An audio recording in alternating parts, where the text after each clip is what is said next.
Critical thinking, in my own words, is the ability to go ahead and analyze topics in both the pros and cons and discover what is scientifically proven and is not biased.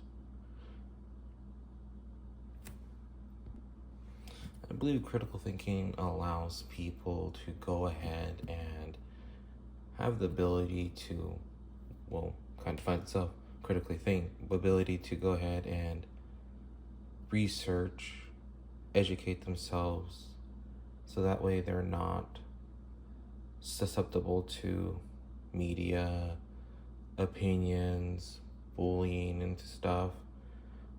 And specifically in my field, critical thinking comes into play when I have to do research for users and see how they behave and why they behaved, what issues arise during the research, how can they be addressed.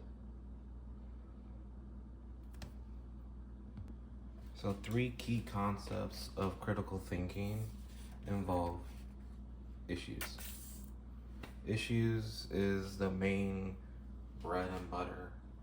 You start thinking of solutions towards any issue that you have, but when you start thinking of solutions towards these issues, you have to actually research, make sure the research that you're viewing is scientifically proven, if it has been peer reviewed. And issues can arise from any corners of the earth as well.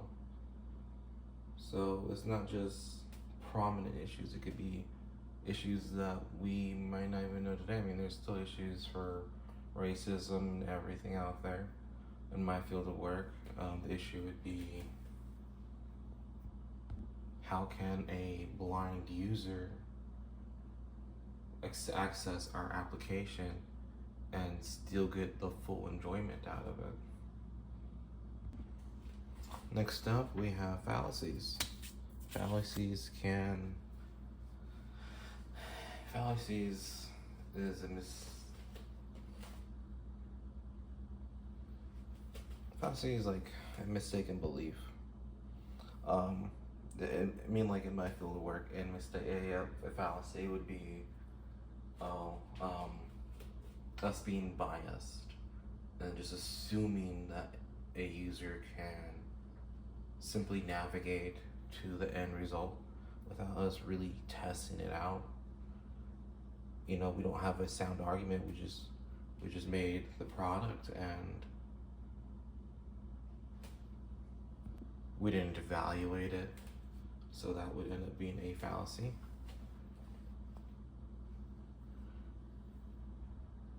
Just by thinking that we're always right and our products are like the best products out there. Because once you're right once, you're always right, is what we always tend to believe, which is not always true. We do have to evaluate our work and make sure we are making a good product.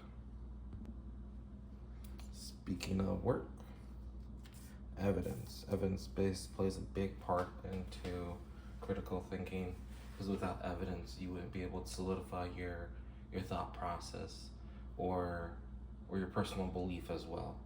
There's evidence in my field of work will end up being such as when we complete user research and we gather our data and we use KPIs to actually be able to evaluate the data, which give us our evidence that, hey, we're staying on the right track. Now, critical thinking makes the final product, and which is what my professional interest is and my field of work actually is, which is UI and UX design. Critical thinking is actually the bread and butter for UX design. In this field of work, we have to bake products that are easy as butter and user friendly and easy to understand, and also stays within business guidelines. That's agile though. Now, in our daily tasks, we do end up having to bake quite a bit of information.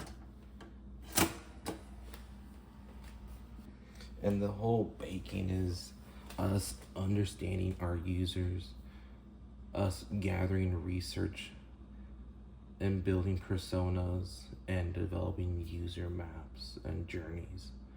And then we also make up mock-ups and iterations of the products that we are trying to make for the user and try to better the company.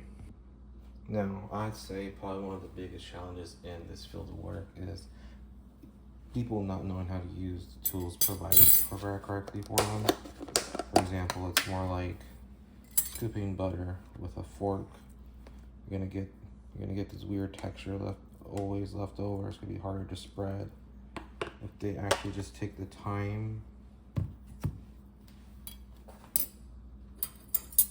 to critically think, we should be able to scoop up the butter perfectly with a butter knife.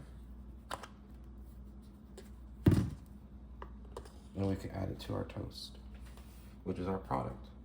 Without critical thinking, the toast will not be complete. And one of my latest projects for the work that I do, I had to go ahead and understand how inmates that have hard time seeing use tablets to go ahead and make texts and phone calls to their loved ones. Now the issue is how does a blind inmate use a smart device to communicate? And in this problem that we had to visit jails and speak to inmates that were susceptible to ADA guidelines. So we went to gather evidence that, one, they are actually having the issues, and how could we actually fix the potential problem. After speaking to a few inmates, we discovered that most of them can partially see, they're not completely legally blind, but have a hard time seeing up close, which when you're holding a smart device, that is a big problem because you're holding the device pretty close to you. So we had to implement accessibility features onto these tablets so that way the inmates could enlarge their text, so that way they could comfortably view the tablet content and communicate with their loved ones.